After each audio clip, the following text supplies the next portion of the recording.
ये संस्कृत का पेपर है और कुछ इम्पोर्टेंट पेपर, इस पेपर में कुछ इम्पोर्टेंट क्वेश्चन होंगे जो इस बार 2022 में आ सकते हैं। ठीक है, तो इसलिए ध्यान से देखिएगा। हम ये नहीं कह रहे हैं यही पढ़िएगा, आप पहले ये पढ़ लीजिएगा, बाकी अपना जो है सेल्फ स्टडी जो आपकी हो इधर उधर से बुक से भी, और नॉलेज बेसिक्स भी मजबूत रखिएगा, क्योंकि संस्कृत में अगर बेसिक्स आपके वीक हैं तो आप अगर कुछ नहीं आता तो आप बना के नहीं लिख पाएंगे ना। जैसे मतलब छोटी छोटी चीज़ें भी पता होनी चाहिए, जैसे अस्ति माने क्या होता है ना, अस्ति माने है, आसीत माने था। तो ये जैसे हम भी बस समझाने बता रहे हैं कि थोड़ी संस्कृत आपको आनी चाहिए, पहले से नॉलेज होना चाहिए। ठीक है, तो अब देखिए क्या है पेपर में। सभी को पता है कि भाई 15 मिनट मिलते हैं पढ़ने के लिए। तो जैसे पहले इस बार जो है एक निम्नलिखित गद्यांशों में से किसी एक गद्यांश की हिंदी में संदर्भ सहित अनुवाद कीजिए। तो आपको पता है कि अनुवाद मतलब इसकी हिंदी करनी होती है। ठीक है,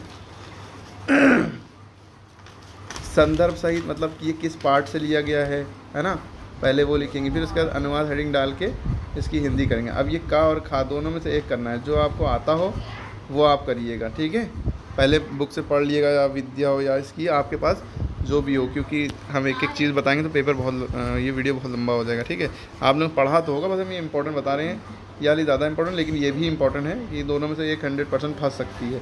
चलो 100% नहीं, 99% हम कर दे रहे हैं, क्योंकि मुद्दा ये होता है ना, कई पेपर सेट बनते हैं यहाँ आसपास भी, एक ही शहर में कई पेपर बन रहे हैं, मतलब कई सेट अलग अलग स्कूलों में अलग अलग सेट जा रहे हैं। तो इसलिए किसी न किसी में हम ये कह सकते हैं 100% आएगा किसी न किसी सेट में, तो आपकी किस्मत। ठीक है, इन दोनों को सही से पढ़ लीजिएगा। ठीक है, उसके बाद देखिए क्वेश्चन नंबर 2 आपका जो है, निम्नलिखित पाठों में से किसी एक पाठ का सारांश हिंदी में लिखिए। आपने सारांश पढ़ा ही होगा, है ना, कवि कुलगुरु कालिदासा, है विश्व कवि रविंद्र, मदन मोहन मालवीय, है ना, देख लिएगा, है ना, सही से पढ़ लिएगा। उसके बाद प्रश्न 3 आएगा। प्रश्न 3 में क्या है आपका, निम्नलिखित श्लोकों में से किसी एक श्लोक का संदर्भ सहित ससंदर्भ हिंदी में व्याख्या कीजिए। ये भी आप कर लेंगे, बहुत इजी है ना। भाषम पश्यसी और ये यो न हर्षयति, ये सब देख लीजिएगा, ये दोनों इंपॉर्टेंट है वैसे। ठीक है, बाकी आप अपना सेल्फ स्टडी भी करते रहिएगा। ये जो लिखा होता है साइड में, ये 2 + 5, इसका मतलब ये होता है कि संदर्भ जब आप लिखेंगे तो 2 नंबर आपको उसको मिल जाएंगे, मतलब किस पार्ट से लिया गया, पार्ट का नाम जब आप लिखेंगे उसके 2 नंबर आपको मिल गए, पक्के हो गए, है ना।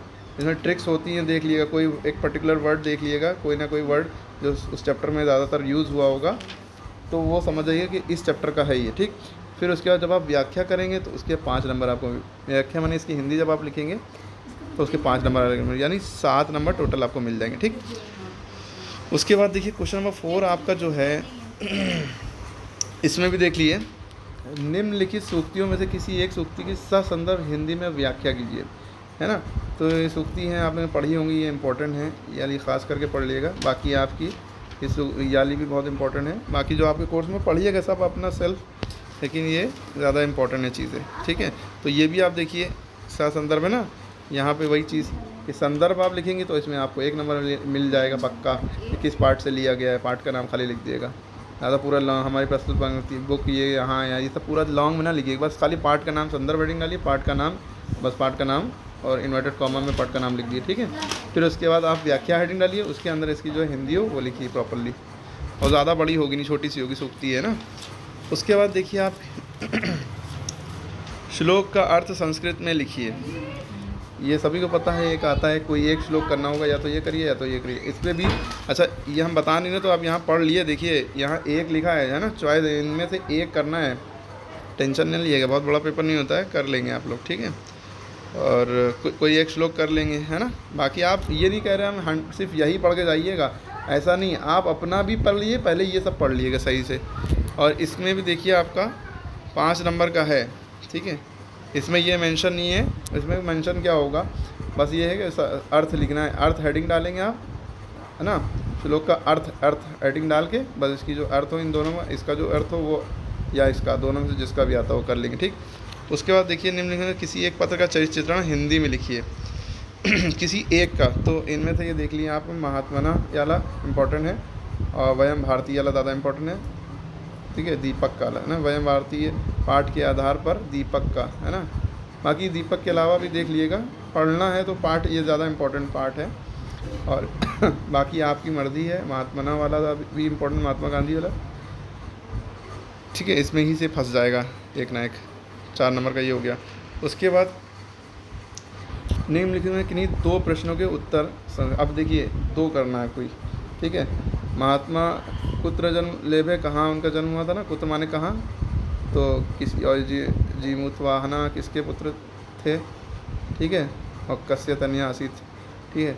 तो ये आप इनमें से फंस सकता है, बाकी आप अपना सेल्फ और भी पढ़िएगा, हम ये नहीं कह रहे हैं, ठीक है। कोई 2 के आंसर दिखे, और ये 2.5 नंबर का है, ठीक है, बहुत अच्छे से पढ़ के जाइएगा। तो इसमें जो है एक प्रत्याहार लगा के वर्णन करना है, तो आप इसको पढ़े होंगे सही से, सही विकल्प चुनकर लिखिए ना, तो इसको भी आप कर लिएगा। उसके बाद क्वेश्चन नंबर खा है, उसमें किसी एक वर्ण का उच्चारण स्थान बताइए, है ना। उच्चारण मतलब प्रोनाउंसिएशन, है ना। एक वर्ण का उच्चारण, कंठ, तालु, मूर्धन्य, है ना, ये सब उच्चारण स्थान होते हैं। कंठ माने गला, तालु माने हलक, है ना, मूर्धन्य दंत माने दांत, है ना। तो इस तरह से होते हैं, आप लोगों ने पढ़ा ही होगा। तो जा जैसे जो है, इसमें दांत मिलने तो दंत हो जाएगा ना। पा माने ओष्ठ, ओष्ठ यानी होठ, इनमें ओठ मिल लेना। का माने हलक वाला, है ना, मूर्धन्य है ना, ता वो तालू वाला हो गया ता। तो इसमें से किसी एक का करना है, तो बहुत आसान है, फ्री के नंबर है ये। तो आप ये 1 नंबर ही का है, तो फ्री के नंबर में खाली 1 ही नंबर मिलता है उसमें, लेकिन बूंद बूंद से सागर भी बढ़ता है। आपको एक अलग से कॉन्फिडेंस फील होगा, जब छोटी छोटी बातें आपको आती होंगी, आप कर लेंगे तो कॉन्फिडेंस फील होगा, अरे हमने करा है कुछ उसके बाद देखिए आप, निम्नलिखित में किसी एक पद का संधि विच्छेद किए, है ना, उसका नाम भी लिखना है। तो आधा काम तो आपको संधि विच्छेद का है, जैसे नमस्ते, नमः प्लस ते, है ना, ऐसे कुछ होता है ना, नमः प्लस ते क्या ते, है ना, देख लीजिएगा इसको, हट और निर्दया, इस तरह से आप इसका ये करने के बाद इसका नाम लिखेंगे, कौन सी संधि है ना, आप देखिएगा विसर्ग संधि शायद इसमें, ठीक है। उसके बाद निम्नलिखित विकल्पों से सही विकल्प चुनकर लिखिए, तो इनमें से चुनकर लिखिए। और कविरागता में संधि है, कविरागता में कौन सी संधि है, इसको भी देख लीजिएगा आप। संस्कृत में करना है, हिंदी में काम नहीं करना है, हमने विसर्ग जो बोल दिया हिंदी वाले, ठीक है। उसके बाद जो है प्रश्न 10 में किसी एक शब्द का रूप लिखना होगा। राजन तृतीय विभक्ति एक वचन, तो राजन का तृतीय विभक्ति के अंदर एक वचन देखिए। कारक अगर आपको अच्छे से आता है तो आपको नॉलेज होगी। नदी का चतुर्थी, नदी की पंचमी भी आ सकता है, ठीक है, पंचमी विभक्ति षष्ठी, कोई सा भी आ सकता है, तो आप देख लीजिएगा, सही से पढ़िएगा, इंपॉर्टेंट चीज़ें हैं। और ये सब 1-1 नंबर की हैं, छोटी छोटी हैं, 1-1 वर्ड का आंसर है सबका। निम्न विकल्पों में से सही विकल्प चुनकर लिखिए।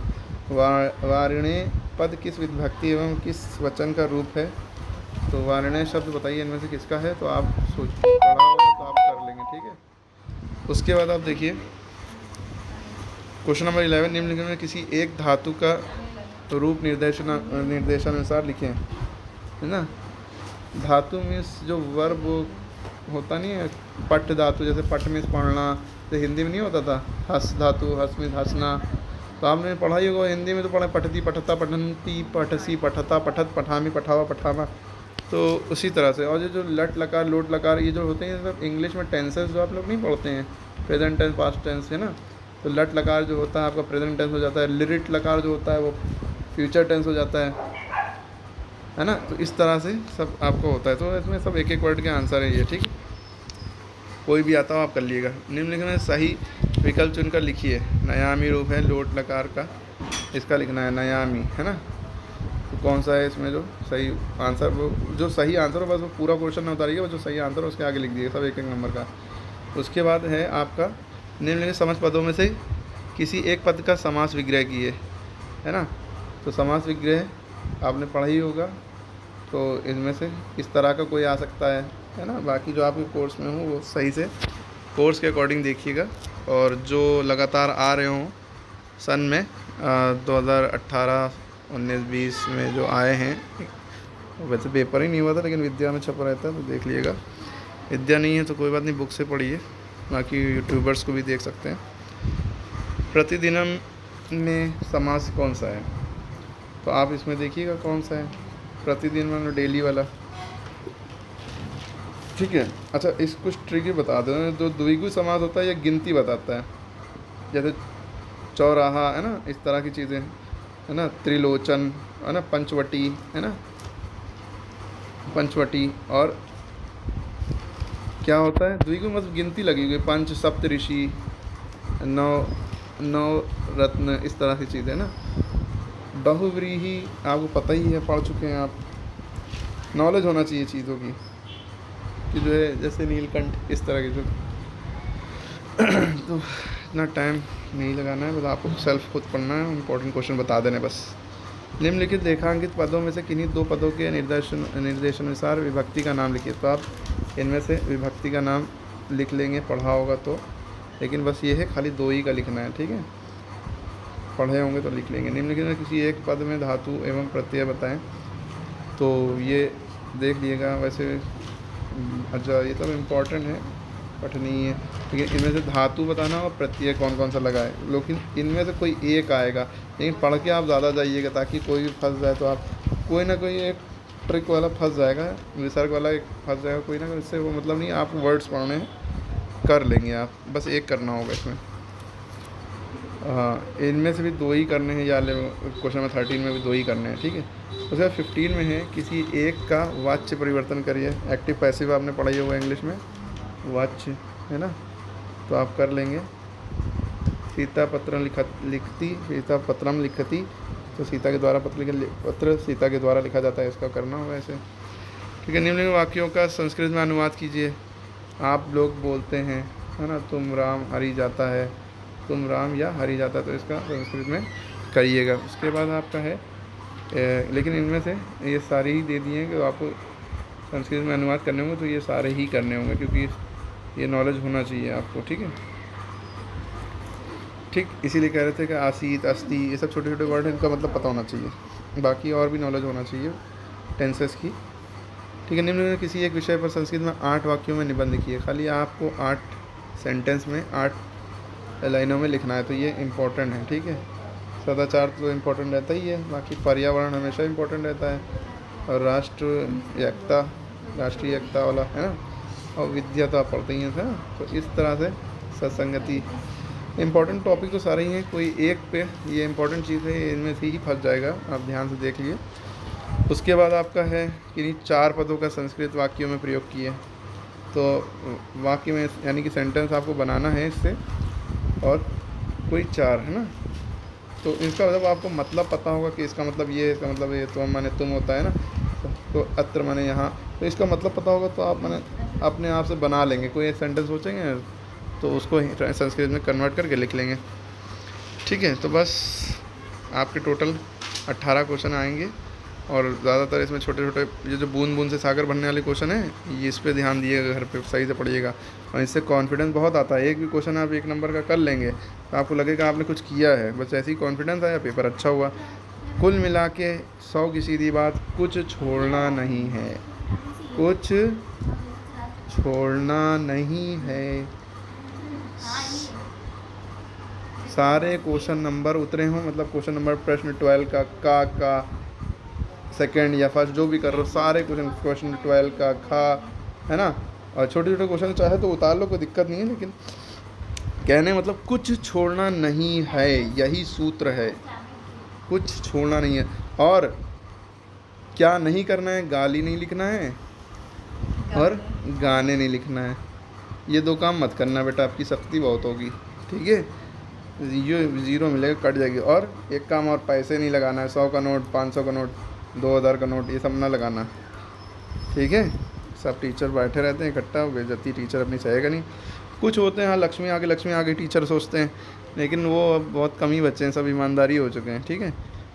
हालांकि उनको कॉपी चेक करने के पैसे कम मिलते हैं, लेकिन जो है आप ना लगाइएगा, वो सेटिस्फाई रहते हैं उसमें, क्योंकि बहुत से पता चला आपकी कॉपी किसी ऐसे के हाथ लग गई, तो सोच लिए फिर क्या हाल करेगा वो आपका, ठीक है। बेस्ट ऑफ लक, अच्छे से करिए, लाइक करें, शेयर करें, सब्सक्राइब करें, अपने स्टेटस पे भी शेयर करें और सबको बताएं। Thank you.